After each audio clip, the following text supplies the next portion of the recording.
Wassalatu wassalamu ala ashrafil mursalin Nabiina wa maulana Muhammadin wa ala alihi wa sahbihi ajma'in. Wa ashhadu an la ilaha illallah wahdahu la syarika lah. Wa ashhadu anna Muhammadan abduhu wa rasuluh sallallahu alaihi wa ala alihi wa sahbihi wa man tabi'ahum bi ihsanin ila yaumiddin. Alhamdulillah, puji syukur kita haturkan kehadirat Allah Subhanahu wa taala. Di pagi hari ini kita diberi oleh Allah kesehatan, Masya Allah ya. Kesehatan, kemudian semangat untuk tetap lanjut belajar meskipun bapak-bapak semalaman beribadah kepada Allah Ta'ala. Ada di antara bapak-bapak yang kakinya bengkak? Hah? Belum? Berarti kurang suwe ya? Sisuk manat sing paling suwe ngoten ya. Kalau pegel ada ya? Bengkak belum? Baik. Semangat ya. Karena target kita adalah kakinya bengkak. Qaman Nabi sallallahu alaihi wasallam al-laila hatta tatawarama qadama. Nabi sallallahu alaihi wasallam ketika qiyamul lail sampai kaki beliau bengkak. Itu kira-kira berdiri berapa lama, Pak? Belum pernah dicoba? Belum? Mau dicoba enggak? Tambah sehari tadi. Masya Allah. Baik, setidaknya kita mengamalkan sebuah hadis. Hadis dari sahabat Abdullah bin Amr. Nabi sallallahu alaihi wasallam pernah bersabda, "Man qama bi 'ashri ayatin lam yuktab minal ghafilin." Siapa yang melakukan qiyamul lail dengan membaca 10 ayat, maka dia tidak tercatat sebagai orang yang lalai. Wa man qama bi mi'ati ayatin kutiba minal qanitin. Sementara siapa orang yang qiyamul lail dan membaca 100 ayat, maka dicatat sebagai al-qanitin, orang yang taat.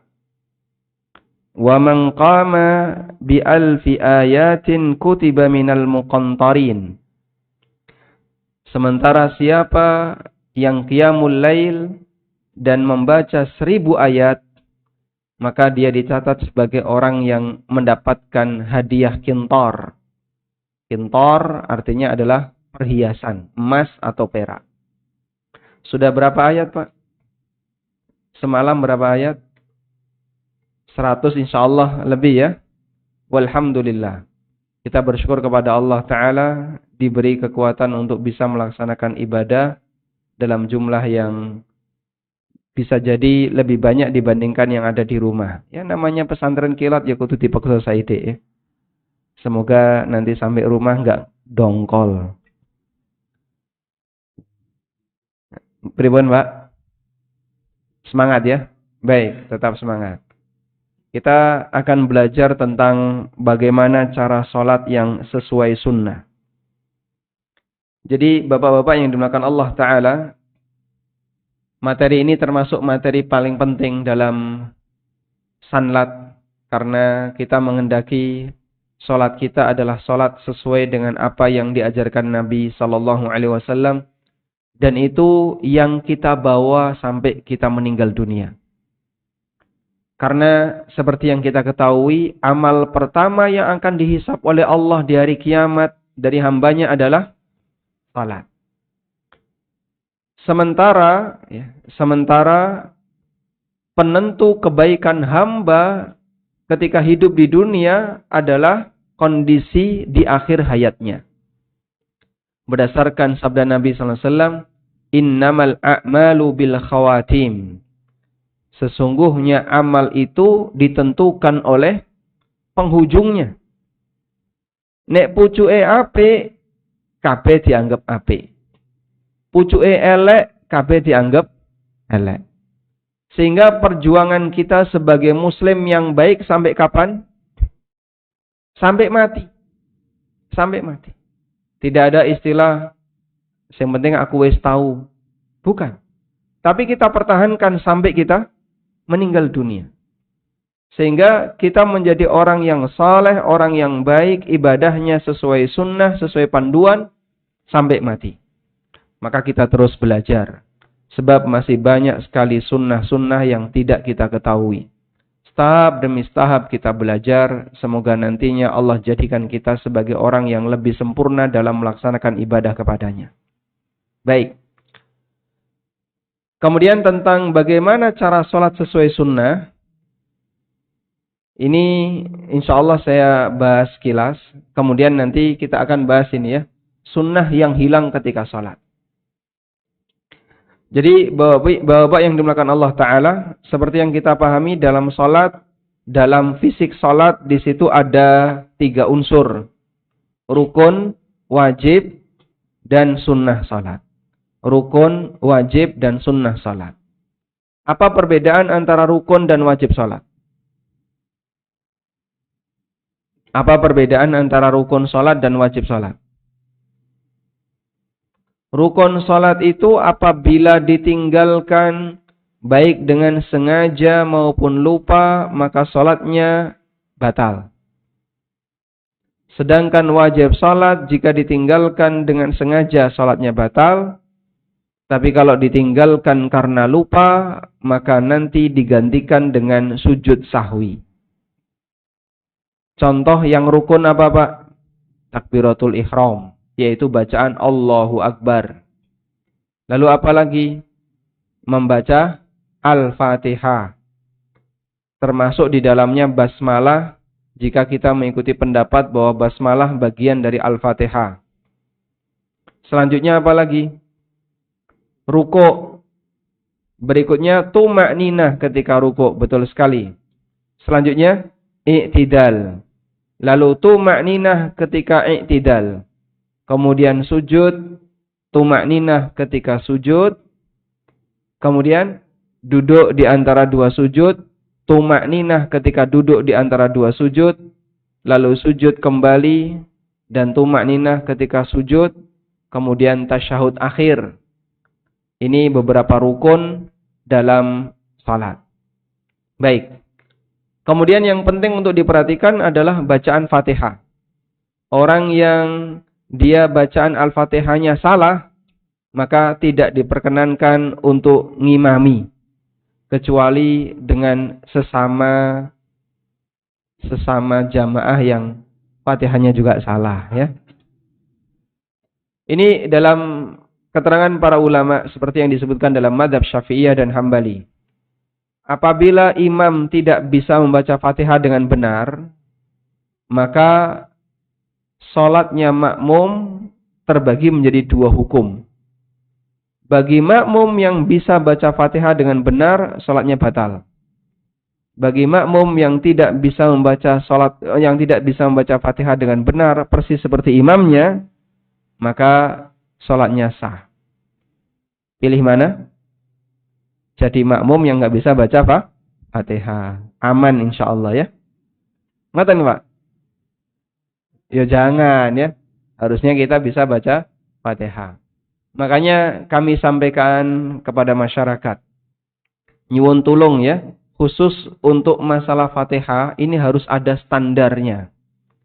Sehingga kalau mau jadi imam Fatihahnya kudu bener. Nek Fatihah durung bener, jangan nekat jadi imam hanya gara-gara krasa tuwa. Loh kenapa? Karena urusan sholat ini masalah sah dan batalnya orang yang berada di belakang kita. Bukan masalah senioritas usia. Sebab yang namanya usia itu, tua itu prestasi atau bukan Pak? Hah? Menjadi tua itu prestasi atau bukan? Hah? Bisa prestasi ya. Tua itu kan sifatnya otomatis nggih, Pak. Timbarno wae ya tuwa. Tapi untuk bisa jadi pinter, ngerti melalui proses, ada usaha. Ada usaha yang dikeluarkan oleh manusia. Makanya kesenioran usia atau senioritas usia dalam urutan imam oleh Nabi SAW ditaruh di paling belakang. Sehingga urutannya itu aqra'ukum li kitabillah, yang paling bagus bacaannya, yang paling banyak hafalannya. Kemudian a'lamukum bis sunnah, yang paling ngerti sunnah. Kemudian aqdamukum islaman, yang paling dulu masuk Islam. Kalau masuk Islamnya bareng, aqdamukum hijratan, yang paling dulu hijrah. Baru yang terakhir akbarukum sinnan, sing paling tua. Sehingga masalah senioritas usia untuk keberhakan jadi imam itu ditaruh oleh Nabi SAW di paling belakang kriterianya. Aku lulusan sanad kudu dadi imam. Nanti dulu dites dulu Pak ya. Fatihahnya sudah benar ataukah belum? Sudah bisa memastikan Fatihahnya benar Pak? Belum. Masih banyak yang keliru. Tolong nanti dilanjutkan setelah sampai rumah. Pokoknya Fatihah kudu benar. Baik. Selanjutnya ada wajib sholat. Wajib sholat itu tadi ya, jika ditinggalkan dengan sengaja hukumnya batal. Tapi kalau ditinggalkan lupa, diganti dengan sujud sahwi. Dalam sholat yang merupakan wajib sholat apa saja? 1. Tasyahud awal. 2. Bacaan-bacaan dalam rukun. Misalnya membaca Subhana Rabbiyal Azim ketika ruku'. Membaca Rabbana walakal hamdu ketika i'tidal, atau membaca Subhana Rabbiyal A'la ketika sujud. Ini hukumnya wajib. Jika ada orang yang ketuker, Pak, aku pas rukuk mau doa sujud. Kenapa? Ngantuk ya Pak. Berarti terhitung sama seperti tidak membaca. Jenengan rukuk maca Subhana Rabbiyal A'la, berarti kan sama dengan tidak membaca doa rukuk. Kalau jadi imam, maka nanti sujud sahwi. Tapi kalau makmum, tidak perlu sebab ditanggung oleh imam. Berdasarkan sabda Nabi SAW, wal imamu dhaminun. Imam itu menjadi penjamin. Enaknya jadi makmum kayak gitu Pak ya. Jadi keliru-keliru saidik, jika tidak sampai membatalkan sholat, maka dia tidak harus ngulangi sholatnya. Wallahu a'lam. Baik. Sekarang kita langsung masuk ke sini ya. Sunnah yang hilang ketika sholat. Nanti sekilas saja, insya Allah kita lanjutkan dengan tanya jawab. Pun sarapan dereng? Sahur ya. Masya Allah. Barakallah fiik. Yang pertama ini Pak. Mendekat ke sutroh. Sutroh niku napa Pak? Pembatas. Bukan kain sutra ya. Pembatas. Apa yang dimaksud dengan pembatas? Benda yang memiliki ketinggian tertentu yang kita taruh di depan kita ketika kita sholat. Dan sutroh itu harus punya ketinggian. Menurut pendapat yang lebih kuat. Maka ketika Nabi SAW menyebutkan tentang sutroh, idza wada'a ahadukum baina yadayhi misla muakhiratir rahl. Apabila kalian sudah meletakkan benda yang tingginya seperti muakhiratur rahl. Napa niku Pak? Bagian belakang pelana. Yang itu tingginya kurang lebih 30-an senti. Sehingga sutroh itu harus punya ketinggian. Maka bentuknya bukan HP ditaruh depan, kunci ditaruh depan, apa namanya dompet, bahaya itu Pak. Sehingga harus benda yang punya ketinggian. Contohnya apa Pak? Kursi, meja, tas, atau ada orang yang sedang duduk kita jadikan sebagai sutroh. Nah yang perlu diperhatikan dalam hal ini adalah ketika kita sholat sunnah. Tolong sebisa mungkin pada waktu sholat sunnah, jangan asal milih tempat. Neng buri, depannya kosong. Nah ini berarti dia sholat, tapi tidak ada sutroh berupa ketinggian.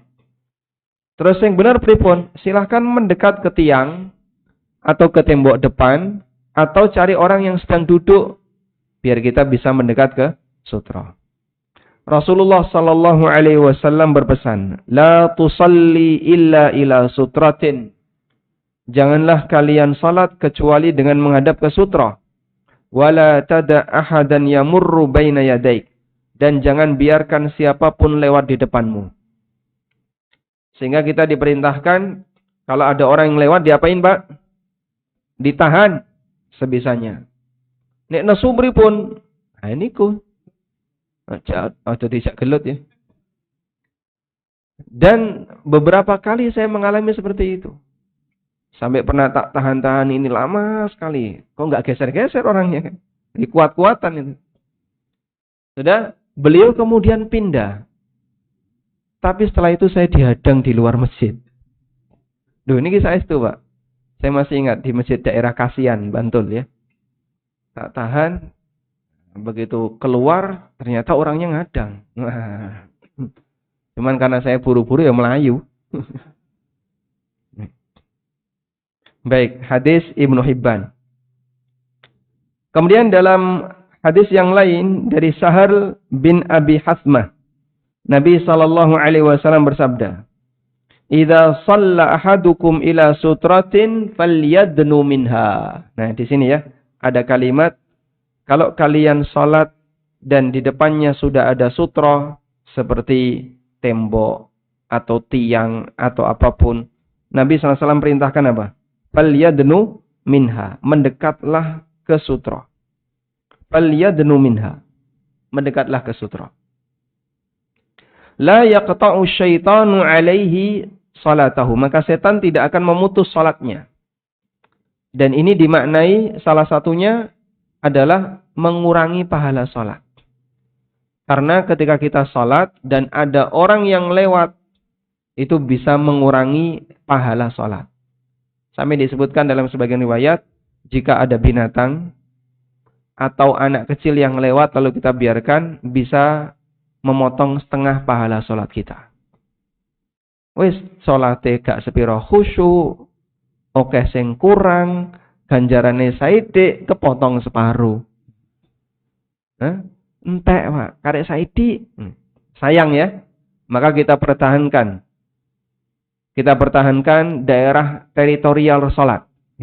Jangan sampai dilanggar oleh orang lain. Selanjutnya, angkat tangan yang benar di posisi yang tepat. Ibnu Umar radhiyallahu anhu. Monggo. Oh, boleh.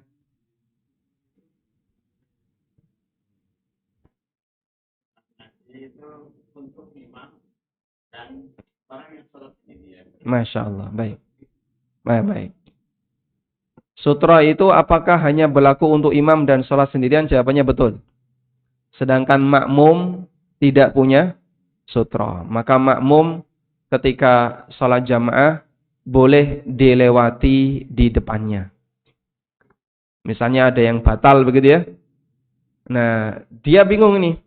Mau lewat mana? Nah, itu dia boleh lewat di depan makmum yang lain. Apalagi kalau pintunya di samping. Sebab Ibnu Abbas radhiyallahu anhu pernah lewat di depan beberapa orang yang salat jamaah, Nabi sallallahu alaihi wasallam jadi imam dan Ibnu Abbas lewat di depannya. Baik. Sekarang ini, angkat tangan yang benar di posisi yang benar. Angkat tangan hukumnya apa, Pak? Sunnah. Dan ketika kita lakukan, maksimalkan untuk melakukannya biar pahala sunnah itu lebih maksimal. Ibnu Umar menceritakan, Rasulullah sallallahu alaihi wasallam mengangkat tangan beliau hadzwa mankibai, sejajar dengan pundak. Idza ftataha shalah, ketika takbiratul ihram, ketika mau ruku dan ketika i'tidal. Dan beliau tidak lakukan itu ketika sujud. Kemudian posisi telapak tangan tidak ditekuk, tidak digenggam, tapi dibuka lurus. Jari tidak terlalu lebar, tidak harus rapat banget, biasa saja. Menghadap ke arah kiblat. Menghadap ke arah kiblat. Nah, biasanya kita kalau ngangkat tangan waktu sholat itu gerakan otomatis. Allahu Akbar. Nah, gini ya. Nanti coba dilihat videonya waktu sholat. Kan kelihatan banget, kayak gini ya. Atau gini ya. Karena tidak serius. Maka sholat kalau serius, ya gerakannya kudu serius. Kalau ada orang latihan baris berbaris misalnya di TNI atau di kepolisian ya, hormat itu ada ukurannya, Pak. Nek gak serius diapain, Pak? Hah? Jadi pentung karo komandan nih. Itu gerakan yang tidak ada nilai pahalanya. Misalnya hormat, gerak, udah hormat dia. Tapi nggak serius sama saya. Ini. Pasti dia akan dimarahi oleh komandannya. Kita di hadapan Allah dalam melakukan gerakan juga yang serius ya. Baik. Kemudian sesekali mengangkat tangan sebelum sujud. Sesekali mengangkat tangan sebelum sujud. Karena ada riwayat dari Malik Ibn Huwairits, Nabi SAW yarfa'u yadaihi fi salatihi. Nabi SAW mengangkat kedua tangan beliau ketika bangkit dari rukuk, wa idza sajada, dan ketika mau sujud. Wa idza ra'fahu min sujudihi, dan ketika bangkit dari sujud. Hatta yuhadhiya biha furu'a udunai. Beliau angkat setinggi telinganya. Sehingga ketinggian telapak tangan ketika diangkat bisa setinggi pundak, bisa setinggi telinga. Digabung boleh nggak, Pak? Allahu Akbar. Jangan ya. Harus salah satu ya. Baik. Lalu berdasarkan hadis Malik Ibn Huwairits, ini dipahami oleh sebagian ulama bahwa ngangkat tangan ketika sujud dan bangkit dari sujud itu sifatnya dilakukan sesekali, bukan sunnah yang rutin. Sunnah rutinnya itu sebagaimana disebutkan oleh Ibnu Umar. Makanya Ibnu Umar mengingkari, wa kana la yaf'alu dzalika fi sujudihi. Nabi SAW tidak mengangkat tangan ketika sujud.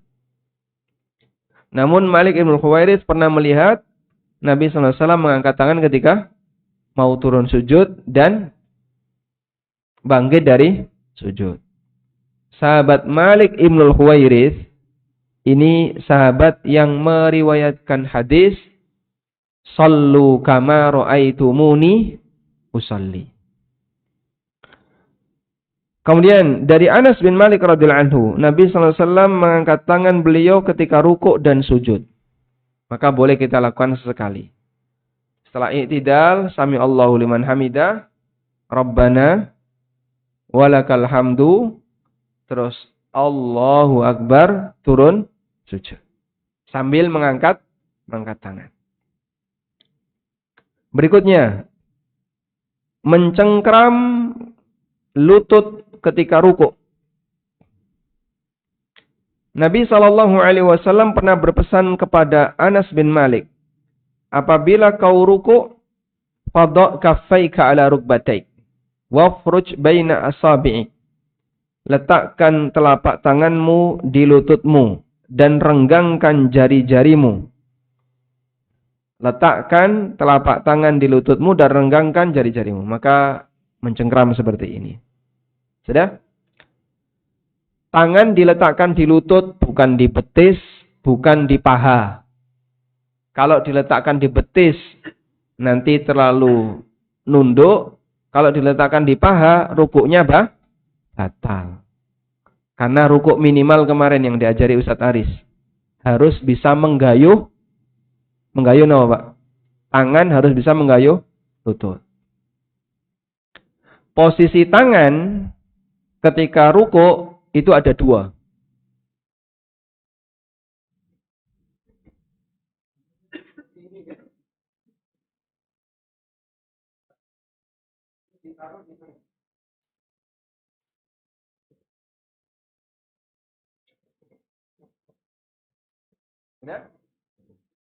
Sing sarungan saged niku. Nek nganggo celana bolong. Makanya pakai jubah ini biar bisa mempraktekkan kayak gitu, Pak. Jadi kedua tangan digabungkan, kemudian ditaruh di sela-sela dua lutut. Posisi seperti ini disebut dengan tatbik. Dan dulu Nabi Shallallahu Alaihi Wasallam melakukan tatbik. Namun setelah itu beliau tinggalkan dan beliau letakkan telapak tangannya di lutut. Tapi tatbik ini masih dipraktekkan oleh Ibnu Mas'ud. Sehingga Ibnu Mas'ud radhiyallahu anhu ketika ruku beliau pakai tatbik. Nah. Dan yang benar tatbik ini sudah dihapus, maka tinggal posisi yang tepat adalah mencengkrap di lutut. Selanjutnya, kepala dan punggung lurus ketika ruku. Kepala dan punggung lurus ketika ruku. Kata Aisyah, Nabi SAW kalau ruku, lam yushkhis ra'sahu. Kepalanya tidak dingkluk. Walam yusawwibhu. Kepalanya tidak lebih tinggi dan tidak lebih rendah. Walakin baina dzalika, namun di antaranya. Maka kepalanya lurus dengan punggung. Digambarkan oleh para sahabat ketika Nabi SAW itu ruku, saking lurusnya punggungnya sampai ketika ditaruh air di atasnya tidak tumpah. Coba dipraktekin. Insyaallah. Dipraktekin.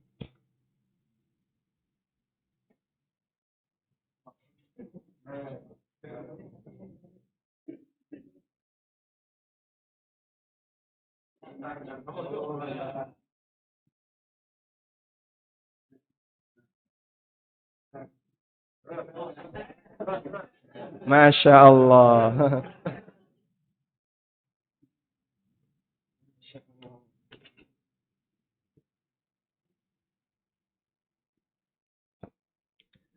Baik. Monggo, Pak. Ustaz, Pripun? mungkin mau maaf Posisi kaki. ini Ustaz, untuk pertanyaannya mungkin bisa nanti di. Oh gitu, baik. Posisi kaki lurus atau boleh bengkok? Oh gitu, baik. Mekangkang. Posisi kaki intinya tidak terlalu lebar dan tidak terlalu sempit, tapi sejajar dengan pundak. Sedangkan apakah nanti beloknya kanan kiri atau lurus atau malah masuk, ini kembali kepada mana yang paling nyaman bagi orang yang sholat. Karena kami tidak menjumpai dalil khusus tentang itu. Mohon maaf, peserta bertanyanya nanti nih, karena tadi Ustaz Ami sudah sampaikan tanya jawab sesinya di akhir, karena materinya biar selesai. Mohon ditahan dulu, kalau perlu tidak lali dicatat pertanyaannya, biar materinya selesai. Siap, okay. Karena ada sebagian orang yang seperti ini ya. Karena masalah usia, ada yang begini, sehingga mana yang lebih tepat, apa yang paling nyaman bagi badan, silahkan dilakukan. Selanjutnya, nah ini penyakit besar ini ya. Tidak tumak ninah ketika salat. Tumak nina itu rukun. Kalau orang tidak tumak nina, maka sholatnya batal. Jika orang tidak tumak nina, sholatnya batal. Sehingga ada orang yang sholat tarawih ini kok, culat-culit, 23 rakaat, 7 menit, pletas. Cuman 7 menit. Bahkan ada yang 5 menit. Apa hukum sholat seperti ini? Batal. Sudah lihat videonya Pak ya? Sudah, baik. Praktek seperti ini. Nah ini saya ketemu video kayak gini ya. Masya Allah ya. Kalau lihat tuh.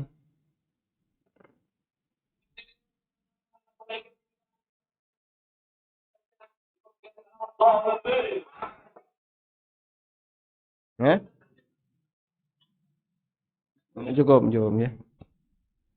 Yang terdengar dari Fatihahnya cuma dolin. Dolin artinya apa, Pak? Sesat. Jadi bolak-balik ngomong dolin, sesat. Iki salat apa kok ngomong sesat terus kan? Yang bawahnya, ini kan ada 2 video ya. Yang video satunya lebih parah lagi. Dan yang sama, terdengar cuma dolin. La haula wala quwata illa billah. Diaminkan ya. Dolin, sesat, amin kan. Jadi dari makmum cuma terdengar amin, dari imamnya cuma terdengar dhalin. Apa hukum orang salat seperti ini? Batal. Berdasarkan hadis ini ya.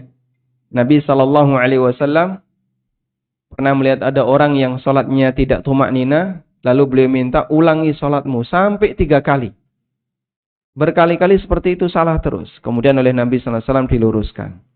Penyakitnya dia tidak tumaknina. Makanya di sini beliau mengatakan hatta tatma'inna. Nah, kata tumaknina ini dengan kalimat tatma'inna.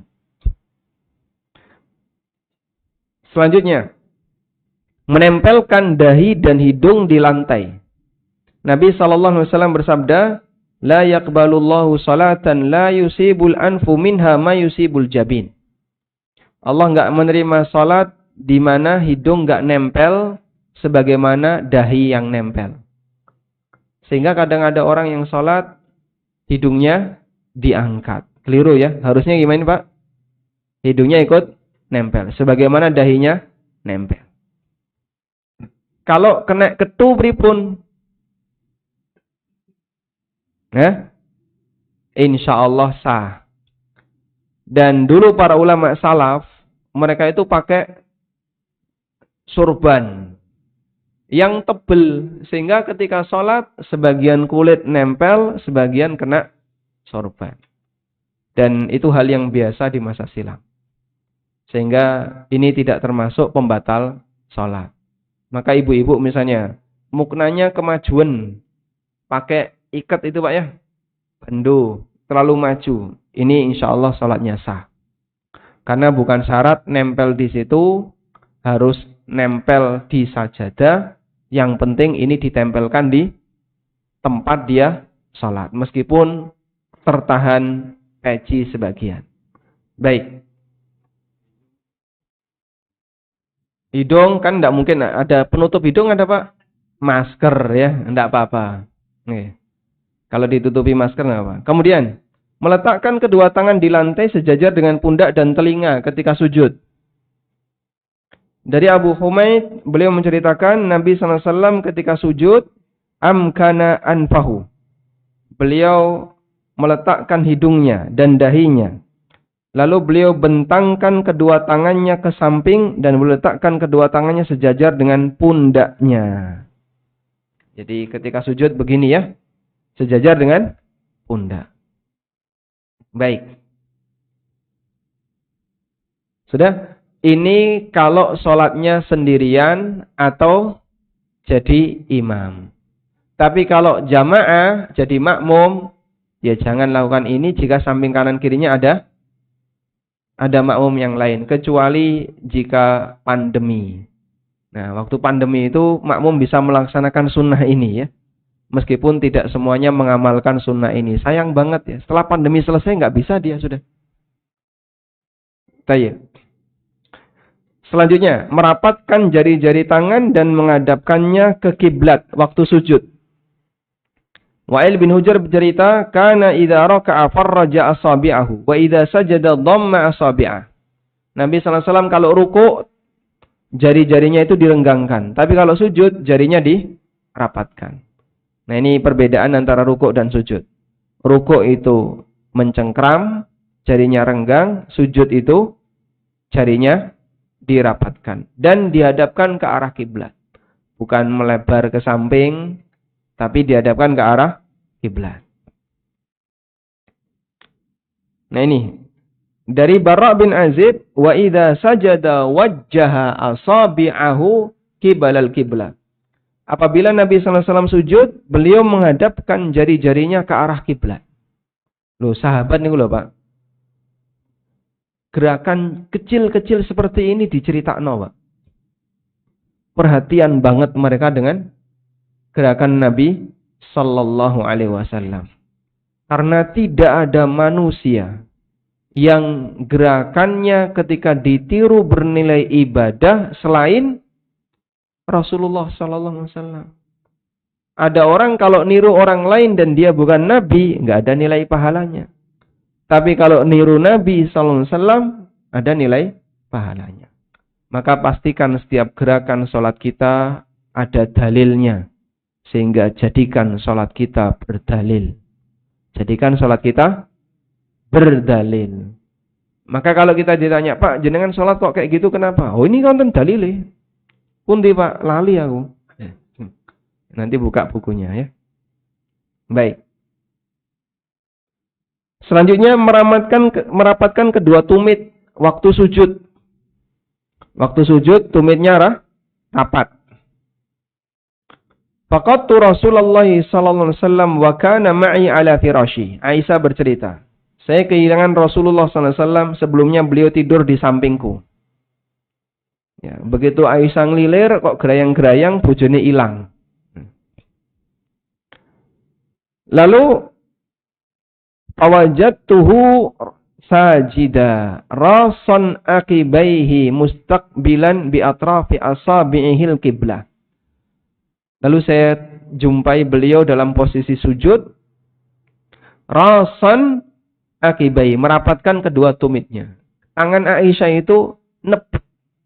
Nepek niku bahasa Indonesianya apa ya? Mengenai ya. Tangan Aisyah radhiyallahu anha itu mengenai kakinya Nabi sallallahu alaihi wasallam yang sedang dirapatkan ketika sujud. Maka ini menunjukkan jika satu telapak tangan Aisyah bisa mendapatkan dua tumit dalam satu waktu, berarti menunjukkan tumitnya apa? Nah, karena kalau tumitnya renggang, nggak cukup ini tangan Aisyah. Dan beliau menghadapkan ke kiblat bi atrafi asabihi.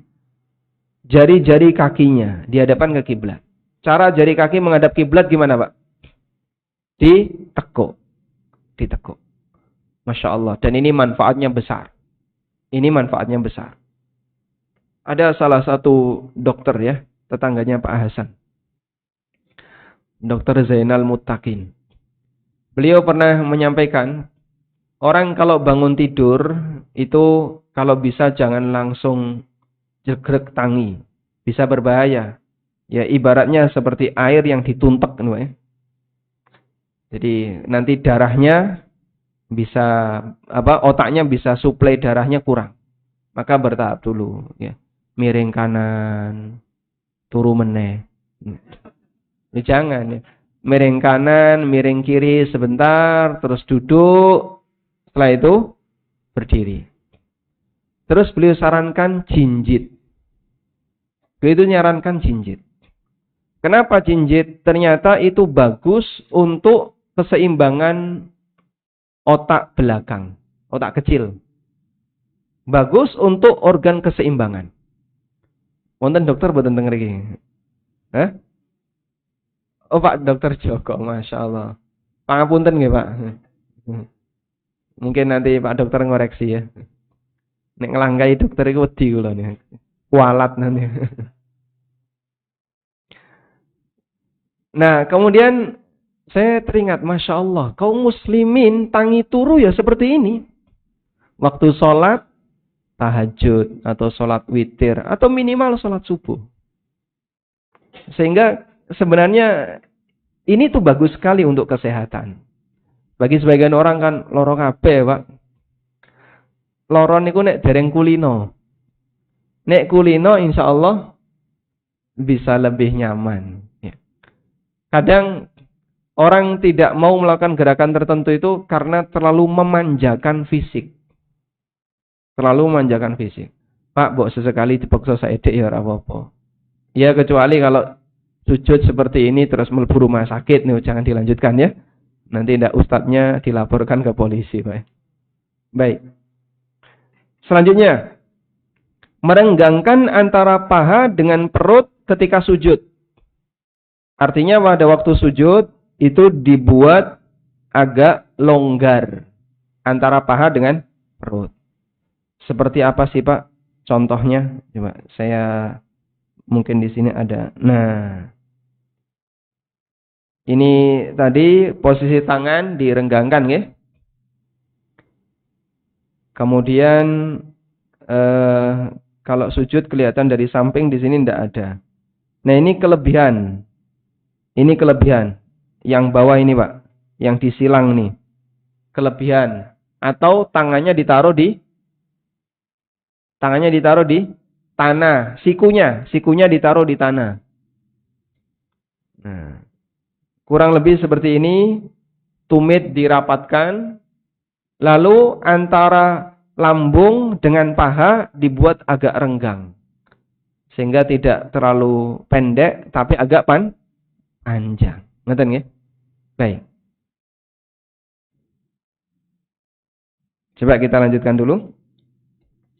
Berdasarkan keterangan Abu Humaid, wa idza sajada farraja baina fakhidhaihi ghaira hamilin batnahu. Nabi SAW ketika sujud, beliau renggangkan kedua pahanya tanpa sedikit pun menyentuh paha dengan perut. Sehingga tidak dibuat rapat, tapi dibuat renggang antara paha dengan perut. Selanjutnya, dalam sholat, kita dianjurkan menjaga variasi bacaan sholat. Kula badhe tanglet. Doa sujud apa, Pak? Subhana rabbiyal a'la. Yang lain.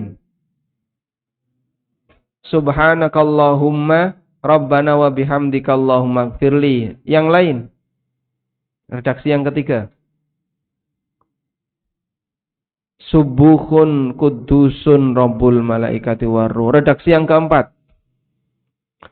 Subhanadzil jabarut wal malakut wal kibriyai wal azama.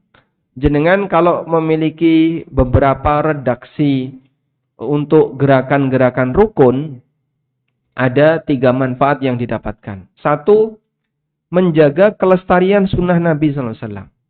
Biar nggak hilang, Mbak. Karena kalau masyarakat semuanya nggak pernah menghafalkan, suwe-suwe hilang. Sebab nggak pernah dipelajari. Lalu yang kedua, mengamalkan variasi sunnah Nabi SAW. Nabi SAW pernah mengamalkan ini. Kita ikut-ikutan mengamalkan. Secara bergantian. Yang ketiga, menghindari potensi ta'assub terhadap ormas. Jenengan kalau tahiyat pribun, at-tahiyatul mubarakatus salawatut thayyib. Oh, NU. Kalau Bapak bacanya apa? At-tahiyatu lillah wassalawatu watthayyibah. Oh, Muhammadiyah. Nek doa iftitah, Allahumma ba'id baini Muhammadiyah. Jenengan Allahu akbar kabira walhamdulillahi katsira NU. Sejak kapan ada salat Muhammadiyah, salat NU?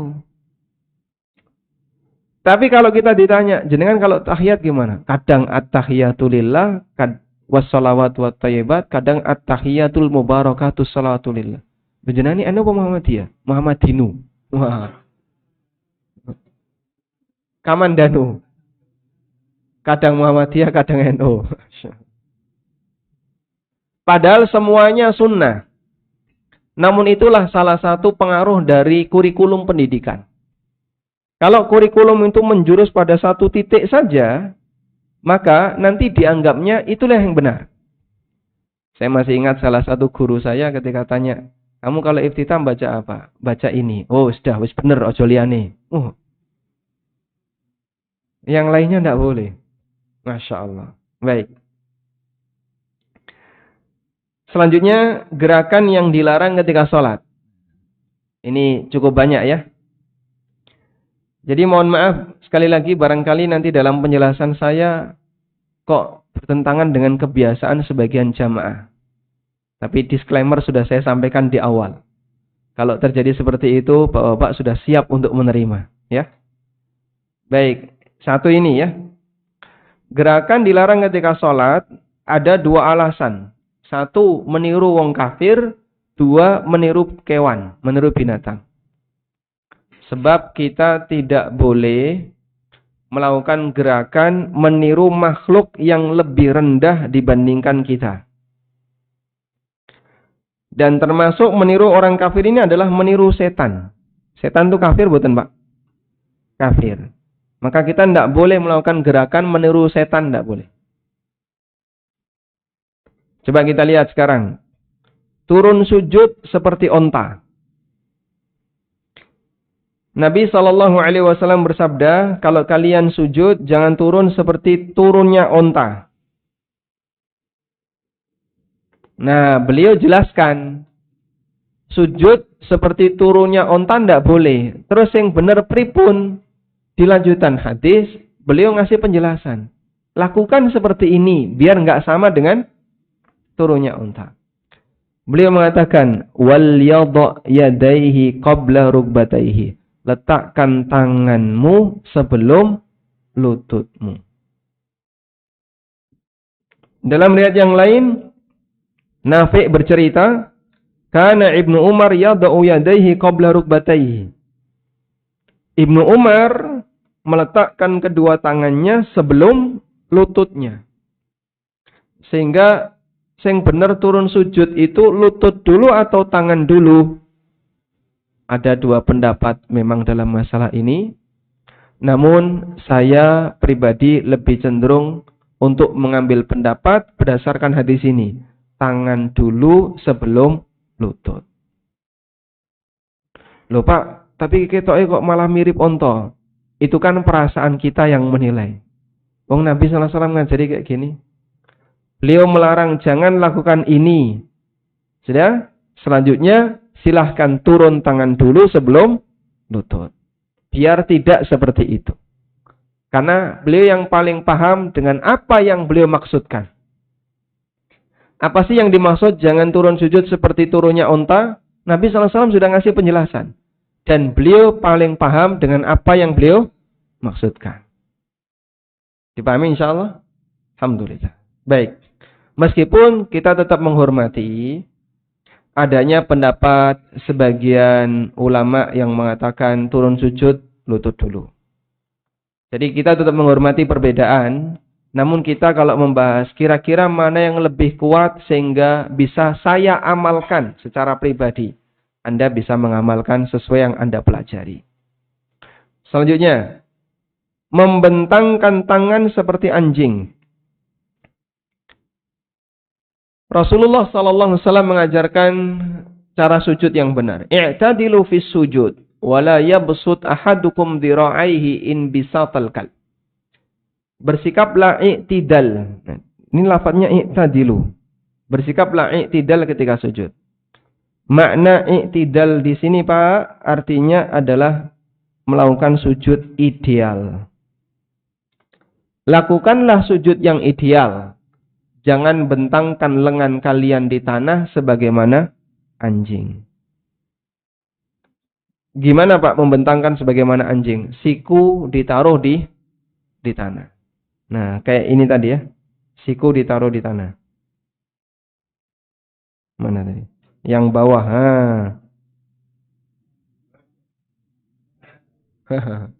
Masih ngerti berarti ya.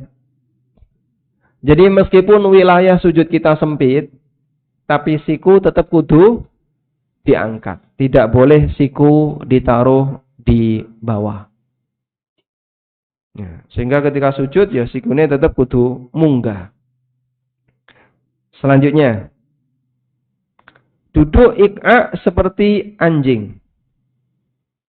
Abu Hurairah radhiyallahu anhu bercerita, Rasulullah sallallahu alaihi wasallam memerintahkanku melakukan 3 hal dan melarangku 3 hal.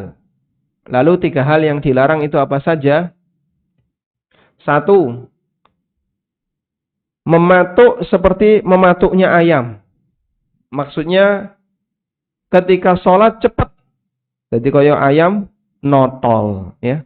Saking apa? Cepet mong cula. Seperti ayam mematuk.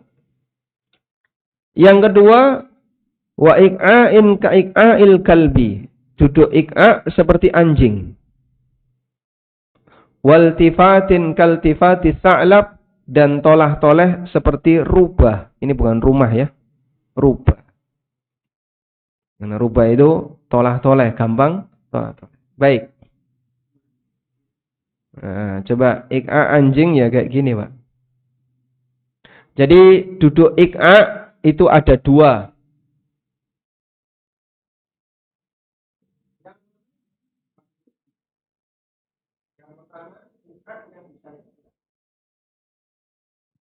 Duduk ik'a. Ini duduk ik'a yang disyariatkan seperti ini. Nah, ini duduk ik'a yang sunnah ya. Duduk ik'a yang sunnah. Yang kedua, ik'a seperti anjing. Begini.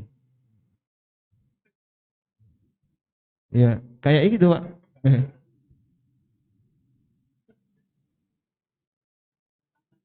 Prakteknya bagaimana?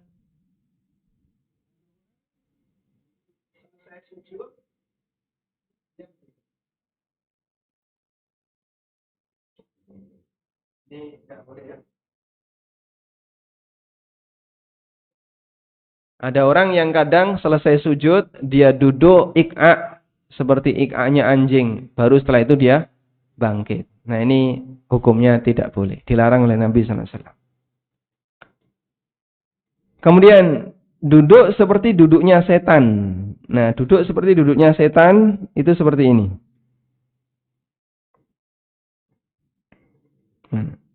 Kemarin saya. Nah, ini ik'a yang dilarang juga kayak gini ya. Jadi pantatnya ditaruh di bawah. Ini ik'a yang benar. Al-ik'a al-masyru'. Ik'a yang disyariatkan. Dan Nabi SAW melakukan ini ketika duduk di antara dua sujud.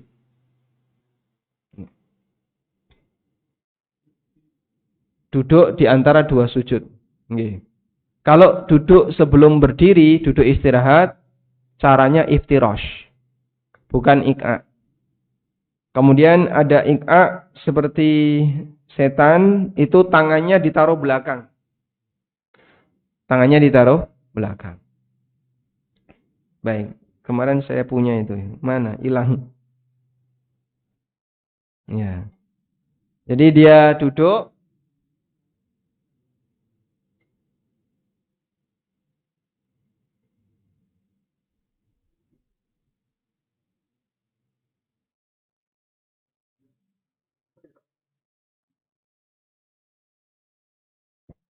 Okay. Baik, coba kita lanjutkan. Nah, di sini ada keterangan An-Nawawi. Apa yang dimaksud dengan wa kana yanha an uqbatis syaitan? Nabi SAW melarang duduk seperti duduknya setan.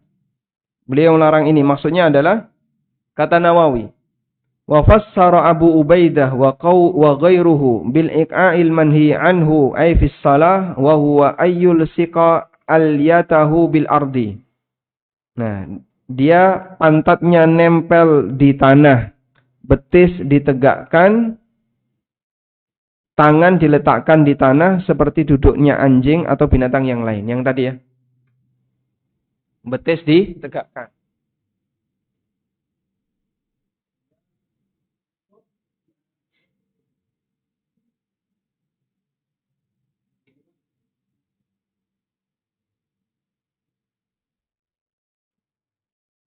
Nah, biasanya orang nek kesel bal-balan ya seperti itu ya.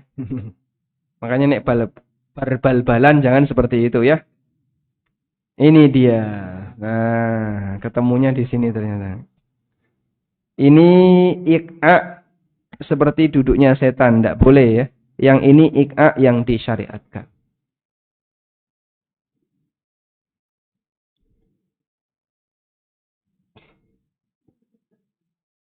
Oke. Sampun? Selanjutnya. Duduk nyender seperti orang yang dimurkai. Orang yang dimurkai ini sinten? Yahudi. Dari Asyarid bin Suwaid, Rasulullah SAW melihatku duduk seperti ini. Wada'tu yadil yusra khalfa dhahri wattaka'tu ala al-yati yadi. Aku meletakkan tangan kiriku di belakang, lalu aku bersandar dengan tangan kiri itu. Nabi SAW mengatakan, Ataq'udu qi'adal maghdubi alaihim. Apakah kau duduk seperti orang yang dimurkai? Bersila, tangan kirinya di belakang. Nah, kalau dua enggak apa-apa. Nek mong siji miring, enggak boleh. Ngeten nggih? Kalau dua nggak apa-apa. Kalau mung siji, kemudian sing tengen nyekel gorengan, niku mboten sah. Niki karo nyekel gorengan. Nih. Selanjutnya, jungkat-jungkit seperti ayam mematuk karena cepat. Karena cepat. Ini tidak boleh juga ya.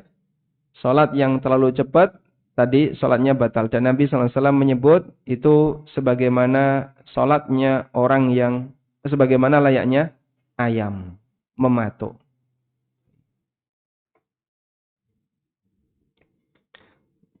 Coba kalau mau dilihat.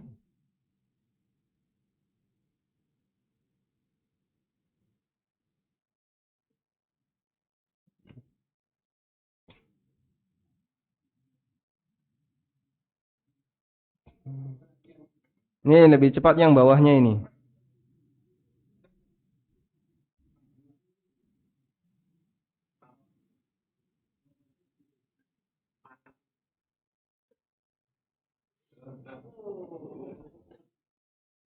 Iki opo ini? Subhanallah.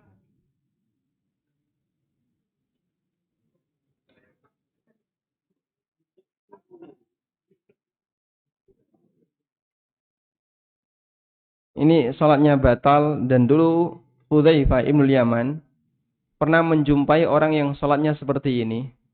Lalu beliau samperin orangnya, kemudian disampaikan oleh Hudzaifah. Berapa lama kau salat seperti ini?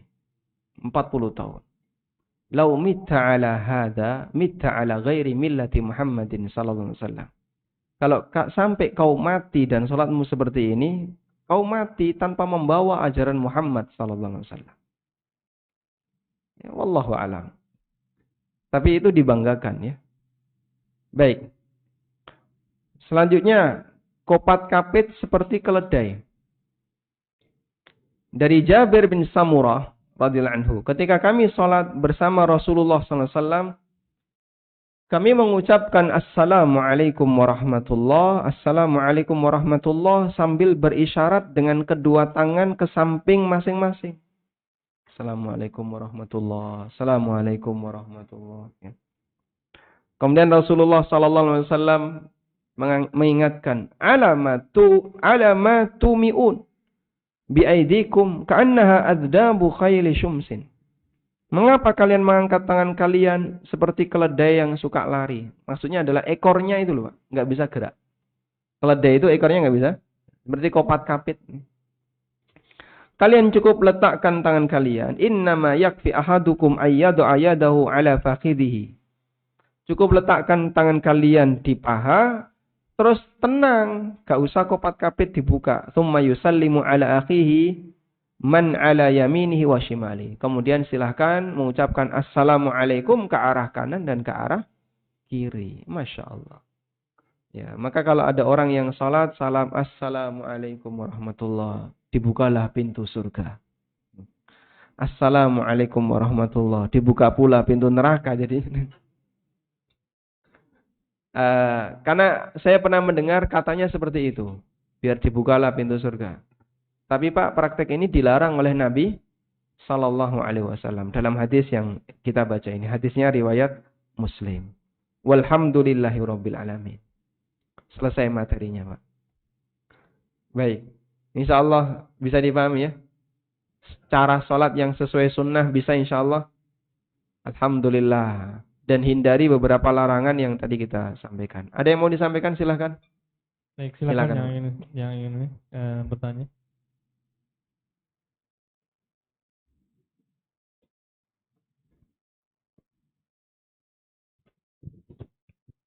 Assalamualaikum warahmatullahi wabarakatuh. Waalaikumsalam warahmatullahi wabarakatuh. Kembali ke sutroh tab. Saat kita sholat sunnah, kita menggunakan sutroh orang yang lagi duduk atau sholat. Tapi kita belum selesai. Sudah. Volumenya beda ya. Kita belum selesai sholat. Orang yang kita jadikan sutroh itu sudah Pindah. pindah. Terus yang di depan kita sutroh itu jauh sekali. Ya. Kira-kira sejauh mana kita boleh Bergerak. untuk mendekati sutra. Masya Allah. Terima kasih. Barakallahu fikum. Assalamualaikum warahmatullahi wabarakatuh. Waalaikumsalam warahmatullahi wabarakatuh. Dari mana asalnya, Pak? Blora. Oh, Masya Allah. Barakallahu fikum. Baik. Kalau kita sholat memakai sutroh, tapi yang kita jadikan sutroh adalah orang yang sedang duduk. Di tengah sholat orangnya pindah. Apakah kita harus mengikuti beliau? Jangan, nanti pulang dia. Sehingga ketika kita sholat, lalu sutroh kita pindah, apakah kita perlu bergerak untuk mencari sutroh berikutnya? Ada keterangan yang disampaikan oleh, seingat saya, Ibnu Abdul Bar yang menganjurkan itu. Jika memungkinkan untuk dijangkau. Memungkinkan untuk dijangkau itu artinya tidak terlalu jauh. Nah, kira-kira batas jauhnya seberapa? Batas jauhnya adalah tidak membutuhkan gerakan yang banyak, yang jika dilihat oleh orang, sampai orang itu mengira kita nggak sedang sholat. Ya. Misalnya, Anda berada di shaf yang kelima, sutranya hilang, maju sampai ngarep tekan tembok. Nah, orang lihat tuh, kamu kok jalan-jalan ketika sholat? Dan begini, ada keterangan begini ya. Kehilangan sutroh, lalu mencari sutroh berikutnya, ini sifatnya anjuran. Kalaupun kita mengikuti keterangan Ibnu Abdul Bar. Tapi terlalu banyak bergerak ketika sholat, batal berdasarkan ijma' ulama. Maka pertimbangkan, jika terlalu banyak bergerak, sebaiknya tidak. Tapi kalau cuma selangkah, 2 langkah, maju, atau ke samping, insya Allah tidak masalah. Wallahu alam. Jadi, kalau boleh ngasih batasan berdasarkan banyaknya gerakan, cukup 3 langkah saja. Wallahu alam. Monggo. Selanjutnya. Siapa duluan ini? Nah, nggih. Waalaikumsalam warahmatullahi wabarakatuh.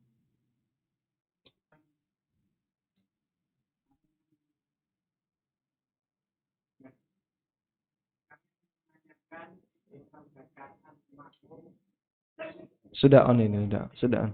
Oke, langsung aja Pak Nawab, nanti saya ulang.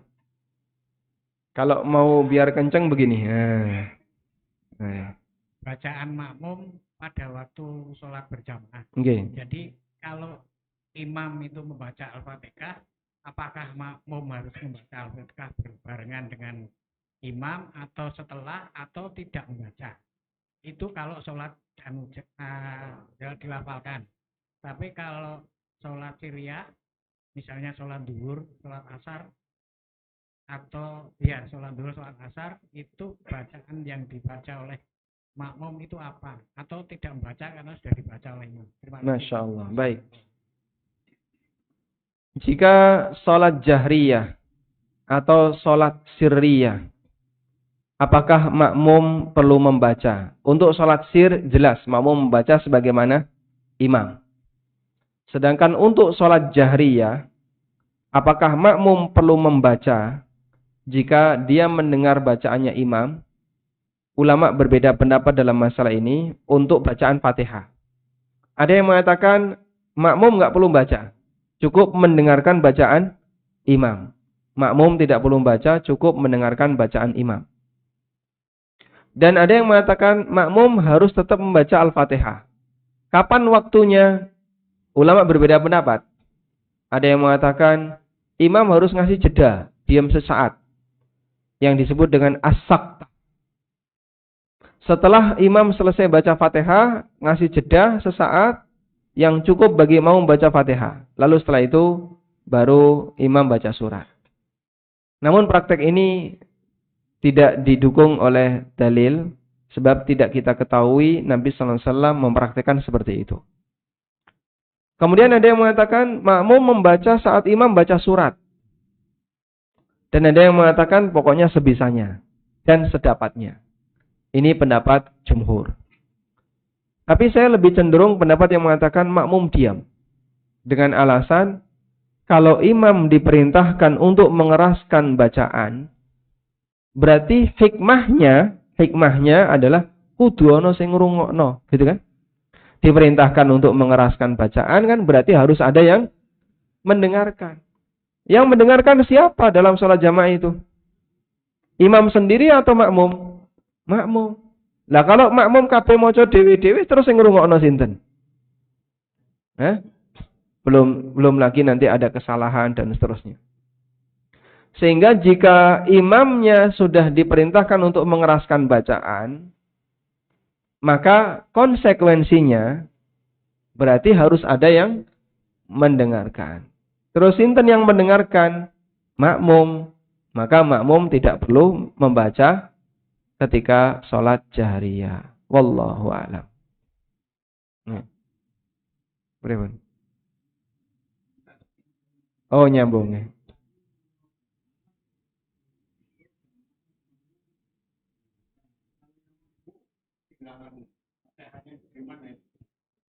Kalau yang masbuk ketinggalan Fatihah, intinya begini. Selama suara imam terdengar sehingga beliau jahar, baik baca Fatihah maupun baca surat, makmum yang bergabung cukup diam, mendengarkan.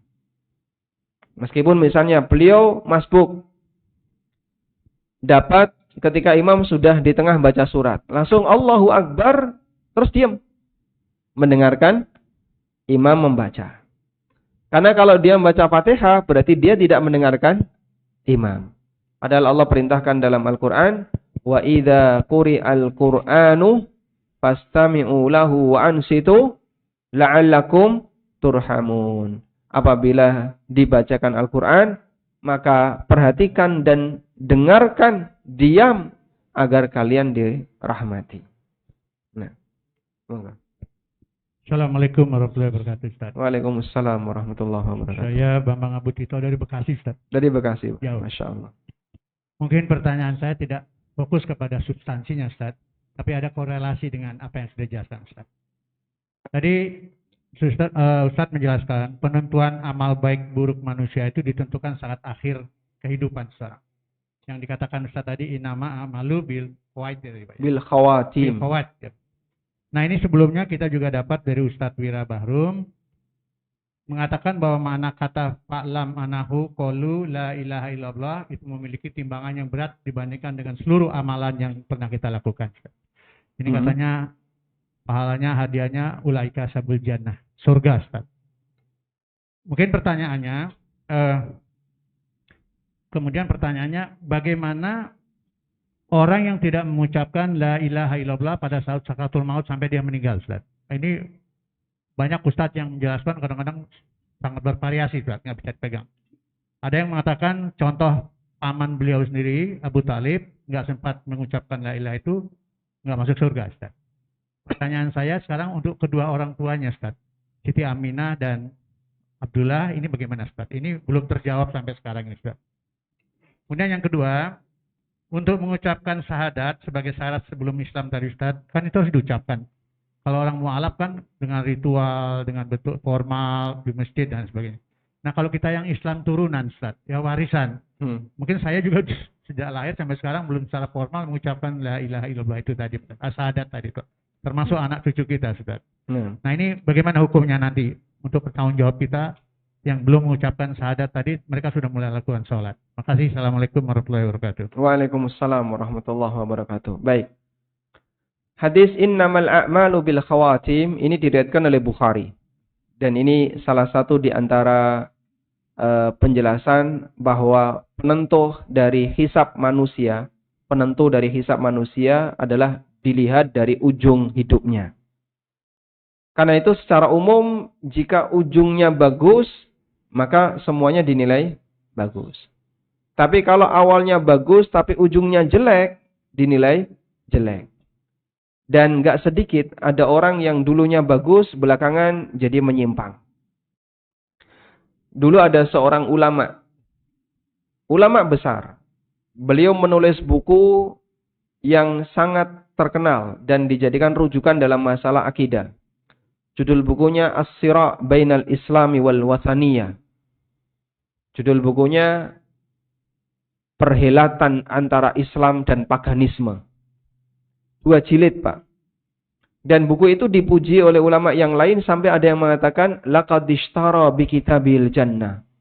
Orang ini membeli surga dengan kitabnya. Namun Masya Allah, di akhir hayatnya dia jadi ateis. Dan mati dalam kondisi ateis. Dan itu kemudian jadi pelajaran. Lihatlah, ada orang yang dulu tokoh besar dalam Islam, tapi mati jadi ateis. Yang dihitung yang mana? Depannya atau belakangnya? Belakangnya. Sehingga dia mati kafir. Padahal dulu dia menulis buku yang dipuji oleh para ulama yang lain. Ada muadzin yang dia sebagai muadzin rutin adzan. Kemudian suatu ketika tertarik dengan wanita Nasrani. Lalu dia melamar, wanita itu bersedia dengan syarat dia pindah masuk Nasrani. Muadzin ini hafid Quran.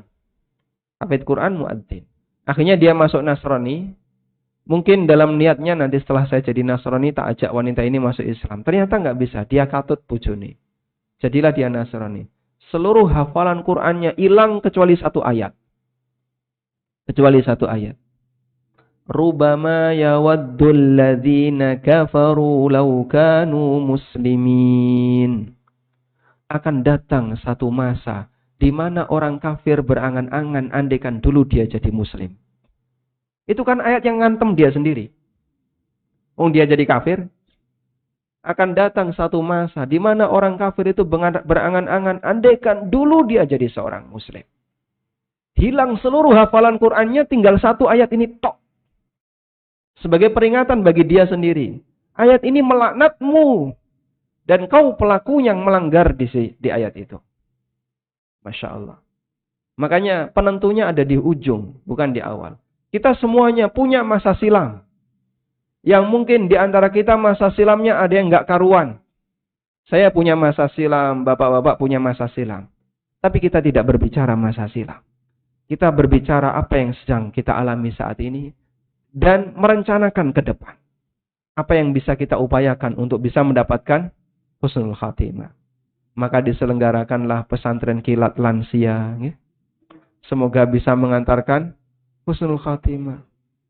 Nggih. Monggo jenengan nanti kalau meninggal dunia, nggih.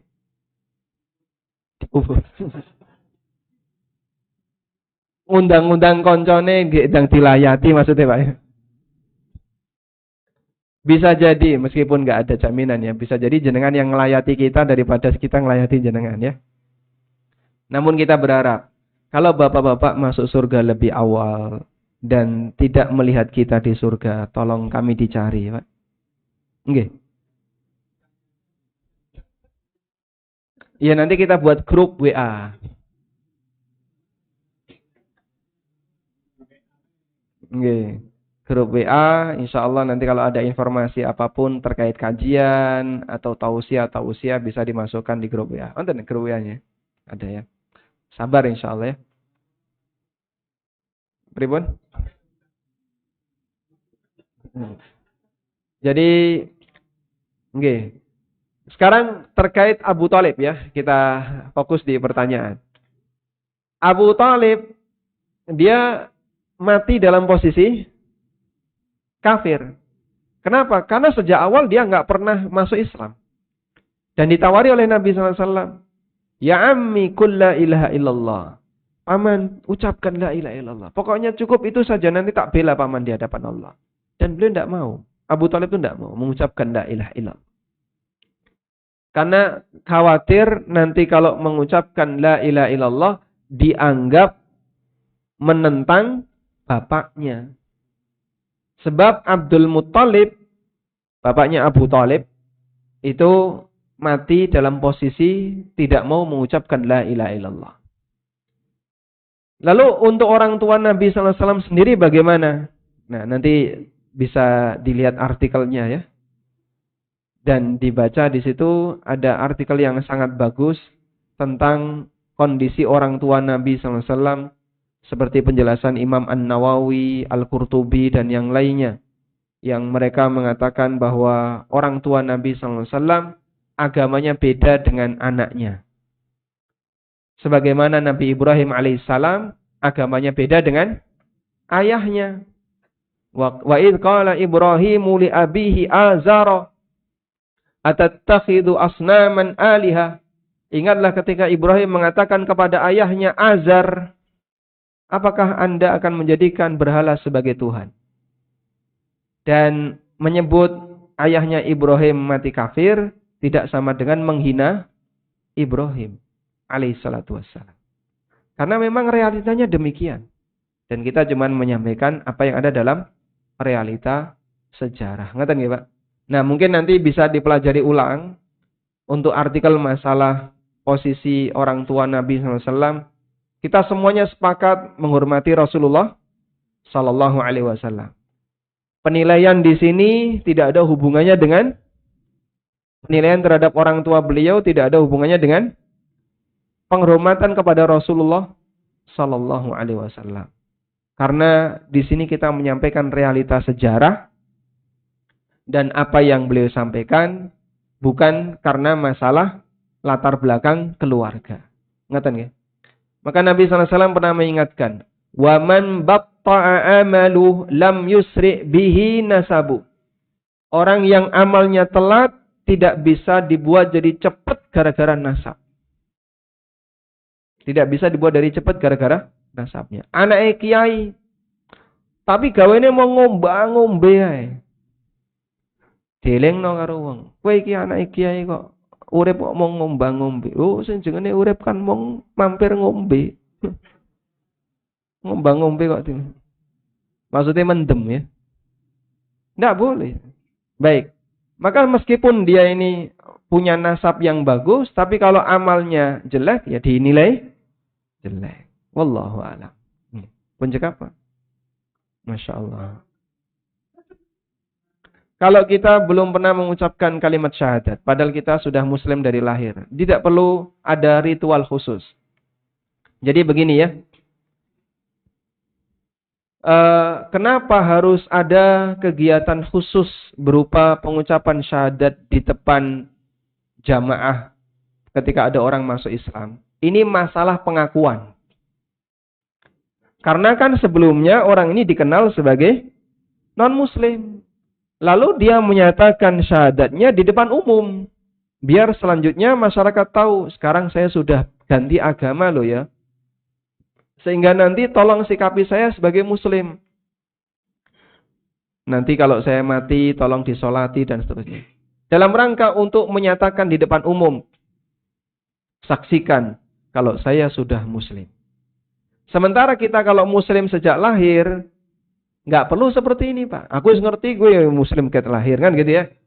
Sehingga nggak perlu ada acara pernyataan masuk Islam. Dan kita bersyahadat setiap saat kita sholat. Dan itu sudah cukup. Sebab fungsi pernyataan di depan umum itu tujuannya hanya untuk pengumuman bahwa kita sudah pindah agama. Okay. Nanti untuk syarat nikah dan seterusnya. Dan memang harus formal untuk menunjukkan kalau dia sudah pindah agama. Biar nanti ketika dia meninggalkan sikapnya beda nggak Pak? Antara muslim dengan non-muslim. Makanya kalau ada non-muslim yang masuk Islam, tapi agamanya keluarganya nggak terima. Ketika mati digandoli itu Pak. Gimana? Kami keluarganya mau menangani jenazah ini secara keyakinan agama kami. Terus kita sebagai muslim gimana? Wajib nyolati. Minta izin, Pak. Pokoknya kami minta izin, kami nyolati. Sudah, setelah itu terserah. Kalau emang secara rebutan mungkin menang mereka. Tapi kita wajib nyolati. Dan harus dimandikan, dikafani. Nah, biasanya kalau kafan ini sensitif. Karena mereka nggak mau pakai kafan, maunya nganggo jas. Pakai sepatu juga, Pak. Jam tangannya ada nggak itu? Hah? Engkau sepatunan, sabuan, kocomotonan. Hah? Oh gitu. Masya Allah. Ada salon make up. Subhanallah. Baik, monggo.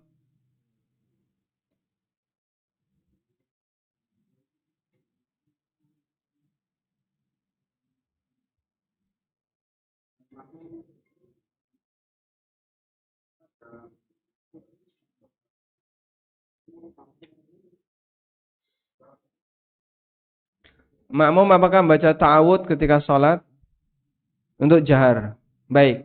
Jika sudah terdengar bacaannya imam, maka makmum cukup baca iftitah. Allahu Akbar, lalu baca iftitah. Imam sudah terdengar. Gimpun, sudah. Tidak perlu dilanjutkan. Baik. Di ujung apa, Pak? Oh, di ujung nyawa, di ujung hidup. Baik. Ukuran di ujung seperti apa? Intinya sebelum nyawa berada di tenggorokan. Sebab Nabi SAW mengatakan, Innallaha yaqbalu taubatal abdi ma lam yughargir. Allah menerima taubat hamba selama belum sekarat. Tapi nek sudah sakaratul maut, kados dene Firaun. Firaun begitu tenggelam, dia itu masih hidup. Orang tenggelam kan nggak langsung mati, Pak ya. Butuh berapa menit, Pak Dokter, tenggelam bisa hidup? Ya? Oh, nggak pernah dipraktekkan. Tergantung. Ya. Dia ketika Firaun itu tenggelam, dia baru mengatakan, aku beriman bima amanat bihi Banu Israel, dengan Tuhan yang diimani oleh Bani Israel. Ya. Wa qad asaita, mencoba kita tunjukkan ayatnya. Wa qad asaita min qabl. Ya. Ada di surat Yunus. Wajawazna bi Bani Israel al-bahra. Fa'atba'ahum Fir'aun wa junuduhu baghyan wa adwa. Kami lewatkan Bani Israel sehingga dia selamat dari lautan. Lalu diikuti oleh Fir'aun dan bala tentaranya karena semangat untuk ganyang Bani Israel. Jadi dia mengikuti itu semangatnya pengen ngejar Bani Israel. Bok menawa ketangkap nanti kita habisi mereka. Sebab Bani Israel nggak bawa senjata. Hatta idza adrakahul gharaqu.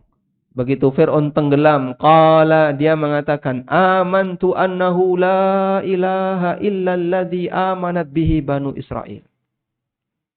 Aku beriman bahwasanya tidak ada Tuhan yang berhak disembah selain Tuhannya yang diimani oleh Bani Israel, dan aku termasuk orang muslim.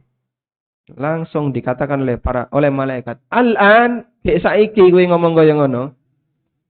Al-an artinya apa? Sekarang. Saiki kowe ngomong kaya ngono, wa qad asaita min qablu. Padahal sebelumnya kau itu bangkang. Wa kunta minal mufsidin, dan dulu kau orang yang rusak. Senengane ngerusak. Tidak diterima. Sehingga kalau orang sudah terus baru la ilaha. Jadi la ilaha saja. Karena dia di posisi sekarang. Sehingga tidak lengkap sampai illallah. Ketika dia di posisi sekarang. Maka sudah tidak berlaku. Ujung yang tidak berlaku itu di posisi apa? Sekarang. Tapi kalau masih bisa diajak ngomong, masih bisa mikir kanan kiri, nah itu masih bisa untuk diajak bertaubat. Monggo. Selanjutnya. Masya Allah. Silakan. Terima kasih, Ustaz. Dalam posisi sujud disyariatkan untuk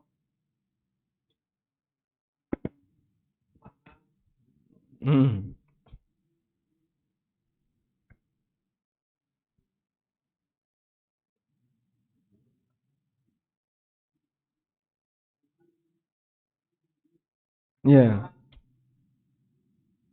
Ya.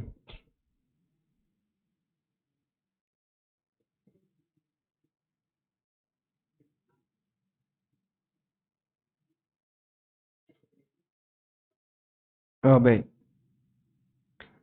Kita punya masalah jika kita dianjurkan untuk merenggangkan antara paha dengan perut saat sholat.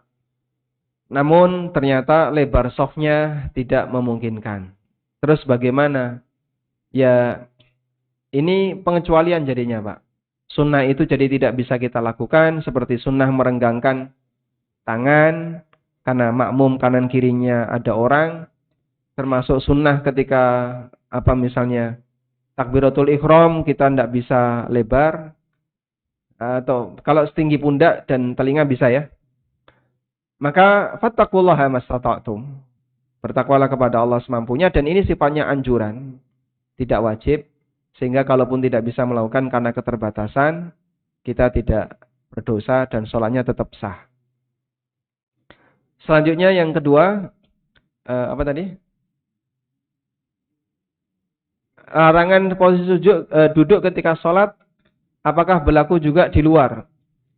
Karena ilahnya adalah meniru binatang, maka wallahu a'lam, semua bentuk meniru binatang itu nggak boleh, baik di dalam sholat maupun di luar sholat. Cuman ada gerakan dalam sholat yang dia punya kemiripan dengan meniru binatang. Makanya oleh Nabi SAW dikasih peringatan khusus. Wallahu a'lam. Pripun ini? Oh, nggih. Pak Edi dari tadi udah angkat tangan ini.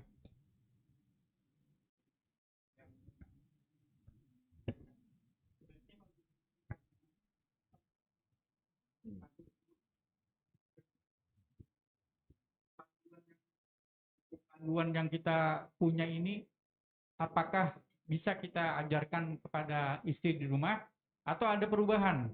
Kalau untuk istri, pasti kita ditanya kan, Oh, baik. apa nih oleh-olehnya nih? Nah, Masya Allah. ya. Nanti jangan lupa, bakpia ada nggak? Oh, jam 11. Oh, Yang terakhir Ustaz, duduk tasawuf awal dan akhir itu kadang-kadang saking rapatnya itu kita nggak bisa sempurna. nggak bisa tawarruk. Iya. Itu Nah. 3 itu. Maksud Ustaz. Baik, barakallahu fikum. Baik. Yang pertama, untuk kacamata sebaiknya dilepas atau dipakai. Tidak ada aturan khusus dalam masalah ini. Intinya, Bapak lebih nyaman yang mana? Kalau sekiranya dipakai sujud ganggu, apalagi rodok larang, nggih. Nek pas keplenet waktu sujud pecah, wah, nggih, resiko. Kalau sekiranya menurut Anda ini ganggu, silakan dilepas. Tapi kalau saya nyaman kok pakai kacamata, nggih monggo pakai kacamata. Sebab seperti ini tidak ada dalil khusus, intinya kembali kepada mana yang lebih nyaman. Baik. Yang kedua, untuk sholat laki dan perempuan apakah ada bedanya? Hukum asalnya sama. Karena nabinya satu. Dan nabi yang satu ini berlaku untuk semua jenis kelamin. Sehingga selama tidak ada dalil yang menunjukkan bahasanya itu khusus untuk perempuan, hukum asalnya berlaku bagi laki dan perempuan. Memang ada hadis yang menyebutkan sujudnya wanita dirapatkan telapak tangannya sehingga ditaruh di dalam. Namun hadis ini dhaif. Sehingga yang benar sujud wanita sama sebagaimana sujud laki-laki. Wallahu a'lam. Kemudian yang ketiga,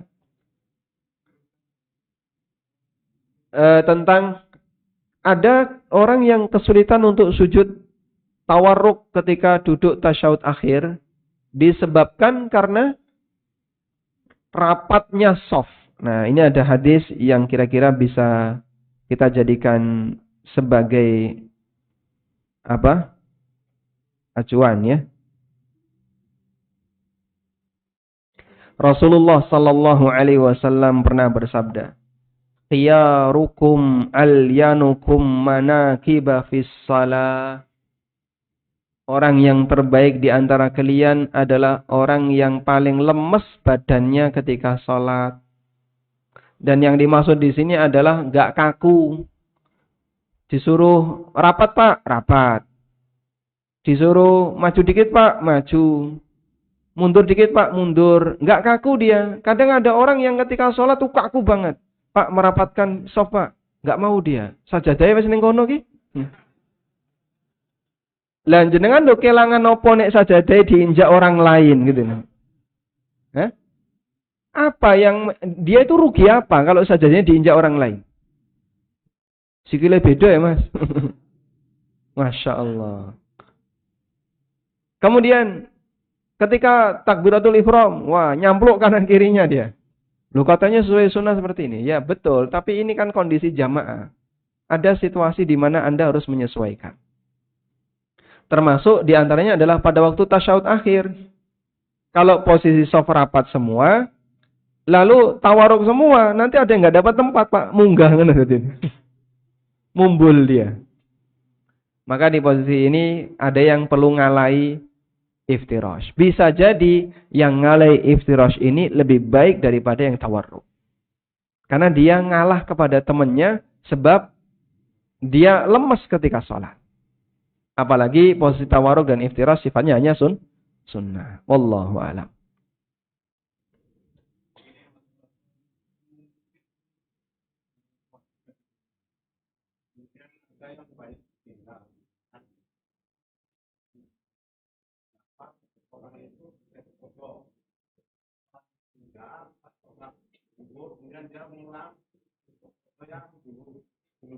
Ditinggal karena apa?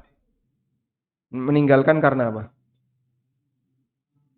Kalau lupa ketiduran boleh.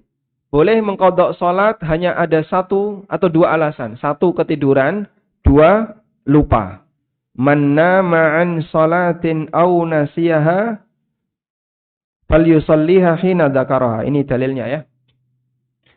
Siapa yang dia ketiduran atau lupa ketika sholat, makanya hendaknya dia sholat ketika ingat. Ya. Fa idza nasiya ahadukum, kalau kalian lupa sholatan aw nama anha atau ketiduran, falyusalliha hina dzakaraha, maka hendaknya dia kerjakan saat ingat. Dan hanya ini yang boleh qadha. Tapi kalau sengaja jenengan enggak sholat sudah berapa lama? Setahunan ya, Pak. SMP sampai kuliah ini udah tahu sholat. Berapa itu? 6 tahun, 7 tahun. Baik. Nah terus maunya gimana? Saya mau qadha selama 7 tahun. Yuk gak ditompo. Sama dengan sholat di luar waktu. Misalnya tidak sholat duhur kemarin. Mau dikerjakan sholat duhur hari ini. Pas sholat duhur ini itu harusnya waktunya kemarin, bukan sekarang. Berarti dia sama dengan sholat di luar waktu. Terus yang bisa dilakukan apa? Perbanyak sholat sunnah. Semoga sholat sunnah itu nambal kekurangan dalam sholat wajib. Sehingga bukan qadha. Wallahu a'lam. Makasih. Oh insyaallah. Setelah Pak Tono ya. Baik, monggo Pak Tono. Pak, tentang apa? Tumakninah, Pak. Itu ukurannya apa ya? Maksudnya tadi disebutkan misalnya ruku ya pas ruku. Ya. Antara ruku dengan sujud itu apakah tumakninahnya seperti apa gitu, Pak? Baik.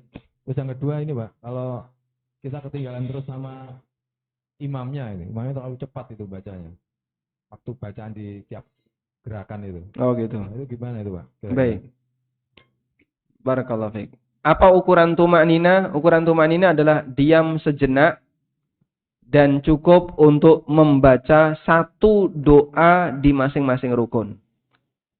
Allahu Akbar, subhana rabbiyal azim. Sami'allahu liman hamida, rabbana walakal hamdu. Allahu Akbar, subhana rabbiyal a'la.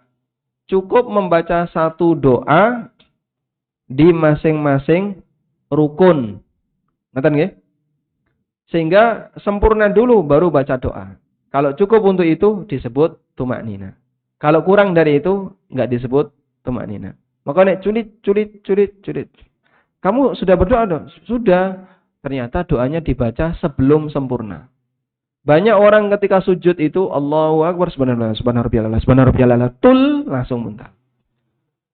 Dia baca subhana rabbiyal a'la itu saat proses turun. Subhanarabbiyal tul. Langsung naik dia.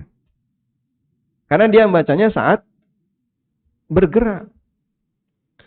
Tunggu dulu subhana rabbiyal a'la itu setelah turun subhana rabbiyal a'la Allahu Akbar. Rabbighfirli Allahu Akbar. Yang kedua Pak? Oh, baik, kalau makmumnya nggak bisa ngejar imam, ya tetap harus tumakninah dengan batasan tadi minimal. Harus apa? Cukup untuk membaca satu doa di masing-masing rukun. Ngoten ya. Dan imam yang kecepatan seperti ini memang makruh. Meskipun dia bisa jadi tumak nina tapi terlalu cepat sehingga kepontal-pontal makmum yang sudah sepuh nggak bisa mengikuti. Waalaikumsalam warahmatullahi wabarakatuh.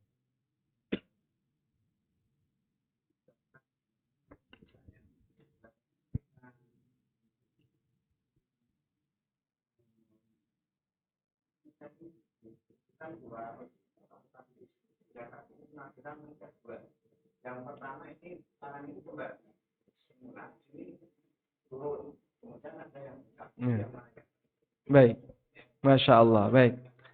Sekalian Pak Yanto atau Pak Janto? Oh, baik. Langsung aja, Pak.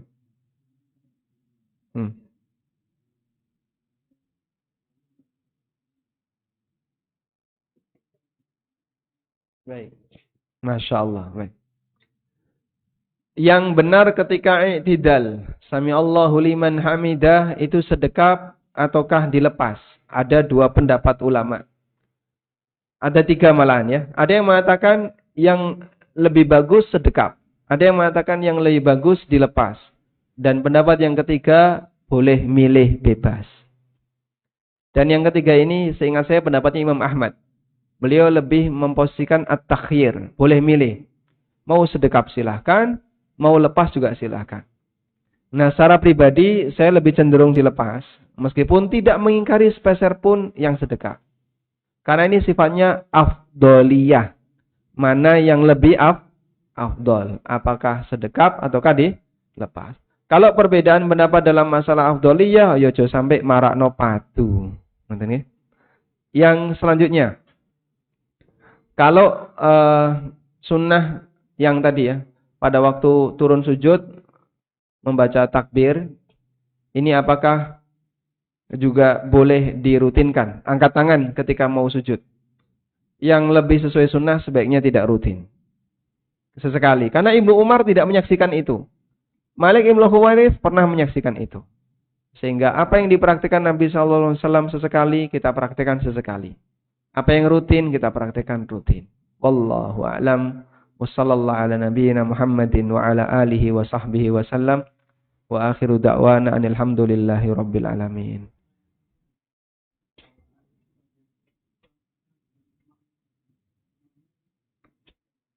Jamaah kurang sabar mendahului imam. Atau gerakannya membersamai imam. Nah, ini memang sering terjadi ya. Ada jamaah yang enggak sabar. Jadi makmum kudu sabar. Pripun sabare makmum? Jangan bergerak sampai imam selesai bar. Sama seperti ketika kita baris berbaris. Hadap kanan. Sudah hadap kanan belum? Belum. Nunggu apa? Gerak. Nah, baru hadap kanan. Loh, iso kok baris berbaris kayak gitu. Masa sholat kesulitan. Sehingga Allah rodok dawa ya, karena imam itu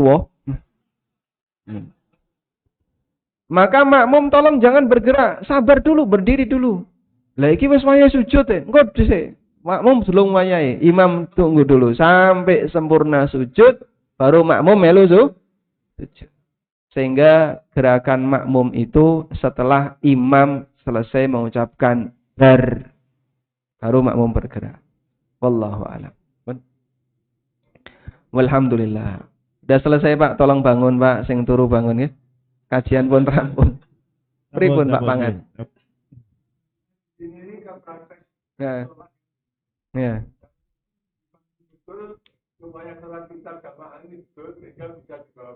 Masya Allah.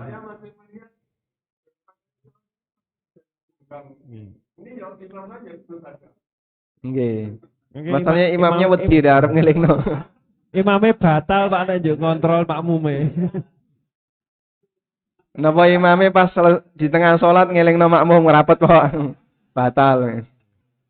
Inilah salah satu di antara efek samping kalau peserta kajian tuh wis tuwa, Pak. Sing ngisi-isin wedi. Oh no. Nah, dan jadi tolong yang renggang tuh belajar merapatkan ya. Belajar merapatkan. Barangkali imamnya sungkan arep ngelingno, wong tuwa kok dikongkan-kongkon gitu. Baik. Walhamdulillah. Ini ada materi jam berapa? Jam Nah, jenengan kan belum istirahat. Iya. Nah, harus istirahat dulu. Iya. Buat sarapan mboten? Enggak boleh ya, puasa. Nah, krungu noto piring wis gelisah. Wassallallahu ala nabiyyina Muhammadin wa ala alihi wa sahbihi wa sallam wa akhiru da'wana alhamdulillahi rabbil alamin. Wassalamualaikum warahmatullahi wabarakatuh. Waalaikumsalam.